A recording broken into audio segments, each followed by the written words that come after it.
I was recruited into CIA as I was leaving the Air Force. Now, I was a horrible soldier. And anybody who knew me at the Air Force Academy, anybody who knew me in uniform, any friend or enemy or foe that I had ever had would agree that Andy, back then I had a different name, was not a good soldier. I didn't like to shave. I didn't like to polish my shoes. I didn't like to wear a nice uniform. I didn't like the military. So it was really natural for me to want to leave when my service obligation was up. I was trying to go into the Peace Corps because I'm a very simple creature, and all I really wanted at the age of 27 was tent sex with a hippie chick somewhere in Africa. That's all I wanted. There's a lot of 27-year-old guys out there that would give me a high five because they kind of want the same thing, right? Yeah. That's what I was aiming for. Tent sex with a hippie chick in Africa saving children. I'm 42 years old. I would still say that sounds like a pretty awesome ambition. So I'm applying to the Peace Corps, and in that application process, I get a tap on the shoulder from CIA. And CIA basically says, if you finish this application with the Peace Corps, you'll be disqualified forever from working in intelligence. Because those are two non-starters. Once you work at CIA, you can never do humanitarian work with the Peace Corps.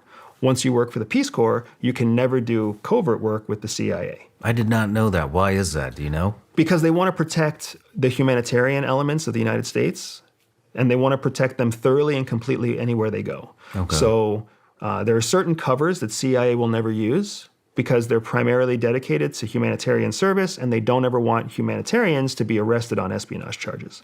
So you will never find an undercover Peace Corps officer. You will never find an undercover religious magistrate. Like, you'll never find a priest or a rabbi who's truly an undercover CIA officer. You'll never see an undercover medical doctor or an undercover nurse, because these are protected categories, and CIA wants the whole world to know that they are protected so that, China, Russia, North Korea, Syria, Iran will never arrest a doctor and accuse them of being a spy. Okay. Right? Makes sense. So that's why they do it that way. So that's why there's such a hard divide. So what I wasn't realizing at the time is that all the things that made me interested in the Peace Corps were also personal interests that were attractive to CIA.